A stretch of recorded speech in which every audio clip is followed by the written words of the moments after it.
Welcome to our update on COVID-19 coagulopathy and anticoagulation guidelines for adult COVID-19 patients. In December 2019, Wuhan City, the capital of Hubei province in China, became the center of an outbreak of a pneumonia of unknown cause. By January 7, Chinese scientists had isolated the novel coronavirus from the affected patients. This was named as Severe Acute Respiratory Distress Syndrome Coronavirus 2. In February 2020, World Health Organization named it Coronavirus Disease 2019 or COVID-19. I have created a timeline for the COVID-19 pandemic and included certain key dates. December 31st, China reports to WHO for cases of pneumonia, all connected to the Hunan seafood market. January 7, Chinese authorities identify the novel coronavirus. January 21st, first case of COVID-19 is reported in the United States in the state of Washington. January 24th, first case of COVID-19 in Illinois and Chicago. January 31st, WHO declares COVID-19 as a global public health emergency. March 11, WHO declares COVID-19 a global pandemic. Illinois shelter-in-place order went into effect on March 21st, 2020. And here are our updates. According to the WHO, on June 23rd, there were about 9 million confirmed cases with 475,000 deaths across 216 countries. You see here the latest numbers of cases of COVID-19 in United States and Illinois. And there is also a comparison from when I first did this webinar on April 29th of 2020. At present, we have about 2.3 million cases of COVID-19 in the United States with 120,000 deaths. In Illinois, the cases are now about 140,000 with close to 7,000 deaths. We all know this person. She is the Prime Minister of New Zealand, Jacinda Ardern. After several weeks of lockdown, New Zealand had achieved its ambitious goal of eliminating the coronavirus. This had already happened when I did this webinar in April. New Zealand now stands as an example. The country has only recorded 1,515 cases and 22 deaths and has had no new cases since May 22nd. So let's take a minute to review again the pathophysiology of COVID-19 associated coagulopathy. We are all familiar with the Werkho's triad: endothelial injury, hypercoagulable state, and circulatory stasis lead to the development of thrombosis. In COVID-19 infection, excessive inflammation causes endothelial cell dysfunction. ARDS requiring mechanical ventilation leads to stasis. Increase in the inflammatory markers, activation of platelets, decrease in antithrombin and tissue factor pathway inhibitor, liver dysfunction, and reports of development of antiphospholipid antibodies all lead to a hypercoagulable state. And we see changes in the hematological parameters like D-dimer and fibrinogen levels and clinical outcomes due to arterial and venous thrombosis presenting as myocardial infarction, strokes, venous thromboembolic events, and disseminated intravascular coagulation.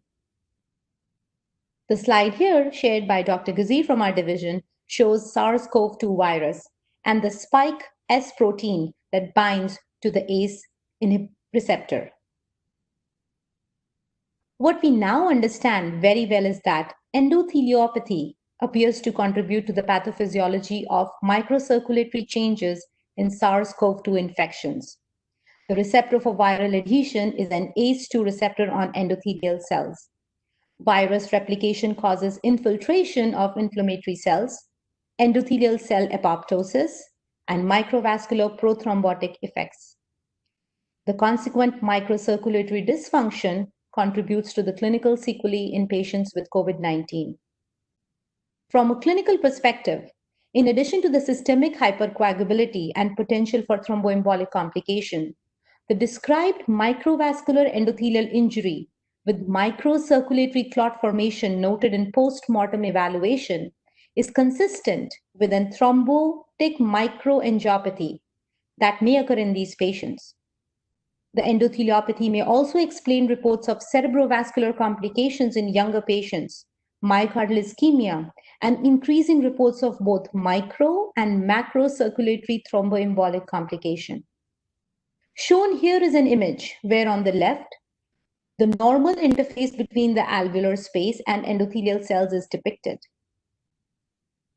The right side highlights pathophysiological features of coronavirus disease 19 in the lung, including loss of vascular integrity, activation of the coagulation pathway, and inflammation.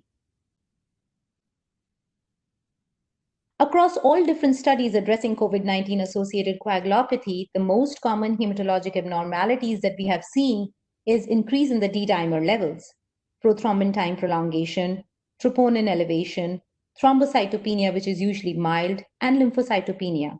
And we still continue to see that amongst these parameters, D-dimer levels are seen to be significantly higher in patients with severe infection, patients requiring ICU admission, and the non-survivors across all studies. We all know this study where Tang et al. Described retrospective data of 183 patients with COVID-19 infection. The notable differences between the survivors and the non-survivors was that non-survivors had about a 3.5-fold increase in D-dimer level, 2-fold increase in fibrinogen degradation products, and PT prolongation. 71% of COVID-19 patients who died fulfilled the ISTH-DIC criteria. Even though the non-survivors revealed significantly high D-dimer levels, it is not advised to base treatment decisions regarding anticoagulation solely on the D-dimer levels. Diagnosis of thrombosis, especially pulmonary embolism, is important in patients with severe COVID-19 infection, as appropriate management can change patient outcomes. But VTE still remains underdiagnosed in COVID-19 patients due to diagnostic challenges, given the risk of exposure to other patients and healthcare providers, and patients' own condition and positioning. Several studies now have reported a high incidence of venous thromboembolic event in COVID-19 patients, as shown here. The French study was a retrospective study of 26 patients with severe COVID-19 infection admitted to the ICU, reported a high incidence of 69% of venous thromboembolic event in these patients. But this is all still based on retrospective and observational data. The results of prospective randomized controlled trials are eagerly awaited to develop a better understanding of COVID-19 thrombosis. Shown here are 5 trials currently in the United States, and there are 11 around the world, which are focused on anticoagulation in COVID-19 and are actively recruiting. And there are many more down the line that are ready to recruit. DIC is a common complication in critically ill patients.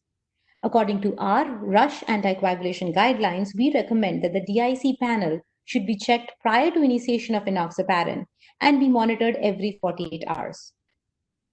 Like any other scenario, to treat DIC, the first step is to treat the underlying condition. According to the recommendations made by the American Society of Hematology, in COVID-19 positive patients with lab parameters consistent with DIC but no active bleeding, there is no evidence that correction of lab parameters with blood products will improve patient outcomes. But for patients who have lab parameters consistent with DIC and are actively bleeding, it is advised to transfuse blood products to keep platelets greater than 50, INR less than 1.8, and fibrinogen greater than 150.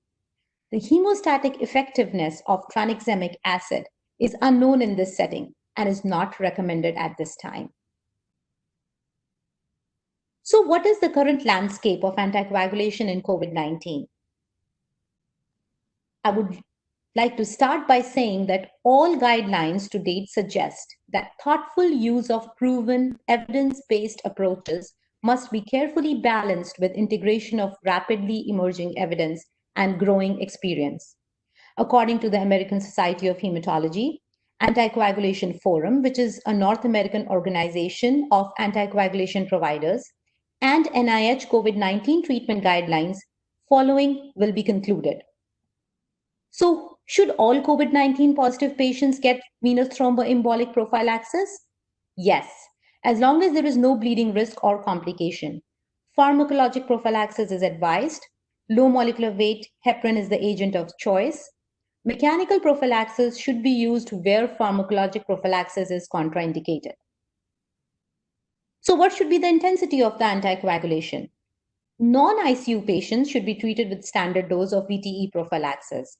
Dose should be based on body weight and renal function per institution protocol.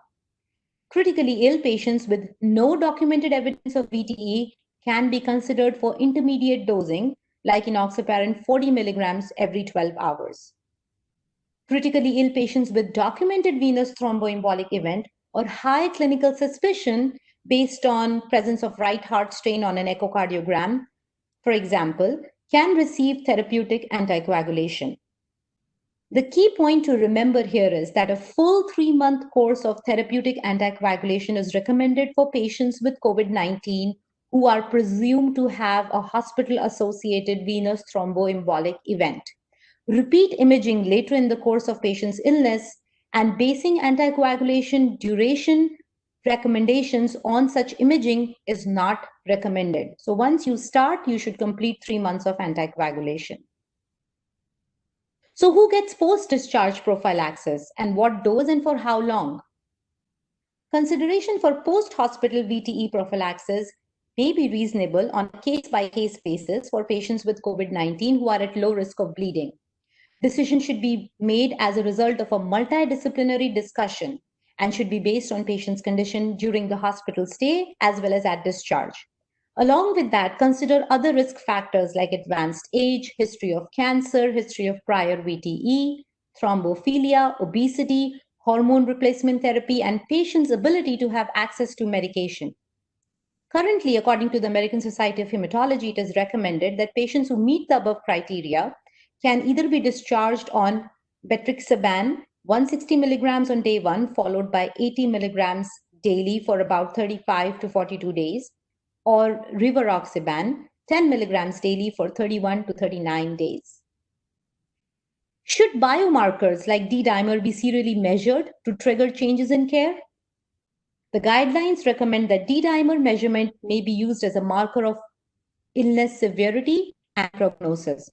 Rising D-dimer should necessitate further thromboembolic workup. However, guidelines suggest against intensification of anticoagulant dosing based only on biomarkers such as D-dimer. So should thrombolytic therapy be used in patients with COVID-19?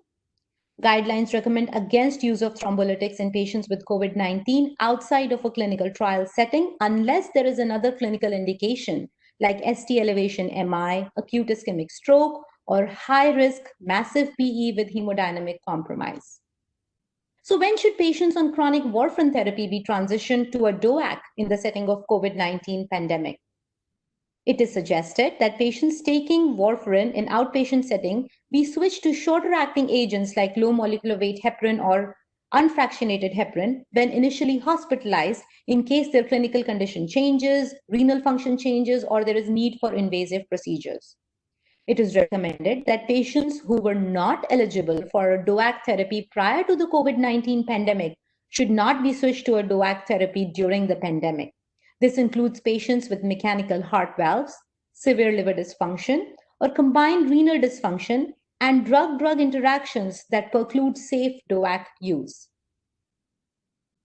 So then, how can COVID-19 exposure risk be minimized for patients on chronic warfarin therapy?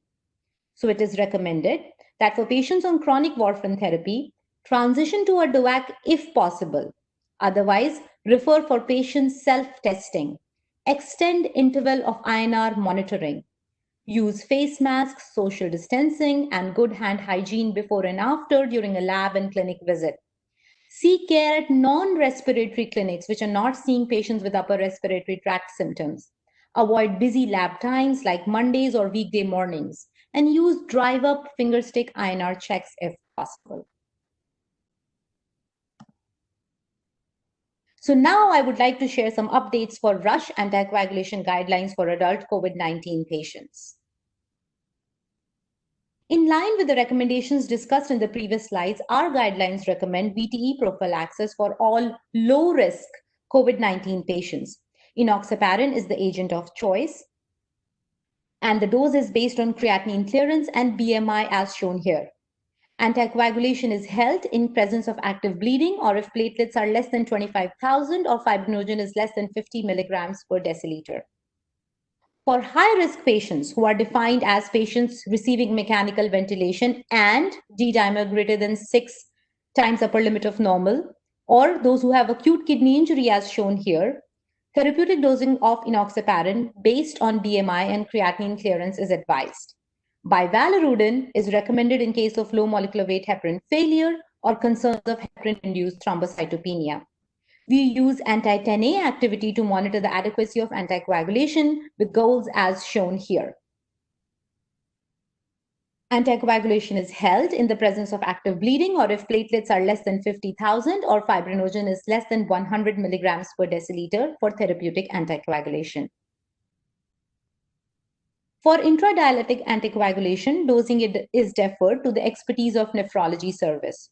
For renal replacement therapy, enoxaparin 30 milligrams IV once, preferably prior to or within 1 hour of starting dialysis, is recommended. Bivalirudin is the agent of choice in case of liver injury, concerns for heparin-induced thrombocytopenia, or if the patient has enoxaparin failure, and also for patients who are receiving extracorporeal membrane oxygenation or ECMO. We added recommendations about anticoagulation for pregnant patients. As shown here, all low-risk pregnant patients with suspected or confirmed COVID-19 should receive prophylactic unfractionated heparin upon admission to reduce the risk of venous thromboembolism. For high-risk, critically ill pregnant patients with confirmed or suspected COVID-19 infection who are less than 22 weeks of gestation or postpartum, enoxaparin should be considered. Dose should be based on creatinine clearance and BMI as shown here. Anti-10A activity is used to monitor the adequacy of anticoagulation.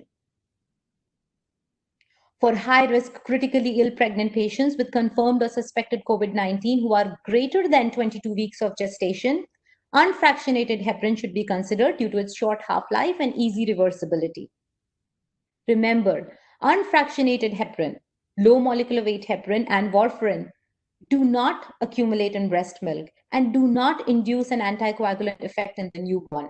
Therefore, they can be used in breastfeeding women with or without COVID-19 who require VTE prophylaxis or treatment. Direct oral anticoagulants are not routinely recommended due to lack of adequate safety data during pregnancy. For post-discharge prophylaxis, we updated our guidelines. Initially, we were basing the duration of anticoagulation on the renal function. But now, we updated to state that prior to discharge, all high-risk patients who were previously on therapeutic anticoagulation but without a confirmed venous thromboembolic event may transition to a DOAC at prophylactic doses. We recommend use of rivaroxaban 10 milligrams daily for patients who have a creatinine clearance greater than 30 or apixaban 2.5 milligrams twice daily for 4 weeks. In patients who do not have insurance coverage for a DOAC or in whom a DOAC may be contraindicated, prophylactic doses of enoxaparin may be used for the time frame of 4 weeks. Warfarin will be considered in patients who have a confirmed heparin-induced thrombocytopenia. All high-risk patients on therapeutic anticoagulation with a confirmed VTE can transition to a DOAC at treatment doses on discharge. Rivaroxaban 15 milligrams for 3 weeks twice daily loading dose followed by 20 milligrams daily, or apixaban 10 milligrams twice daily loading dose for 7 days followed by 5 milligrams twice daily. In patients who do not have insurance coverage for a DOAC or in whom DOAC may be contraindicated, they can use treatment doses of enoxaparin. Warfarin should be considered in patients with heparin-induced thrombocytopenia. These are some of the key resources that we can still continue to tap into to answer all our when, where, how, and what if questions. I would like to take a moment to wholeheartedly thank all my colleagues for their support, without whom these guidelines and this webinar would not have been possible. So thank you, everyone. You can always email me your questions at my email, shivi_jain@rush.edu. Please stay tuned for future updates regarding anticoagulation in COVID-19, and thank you for watching.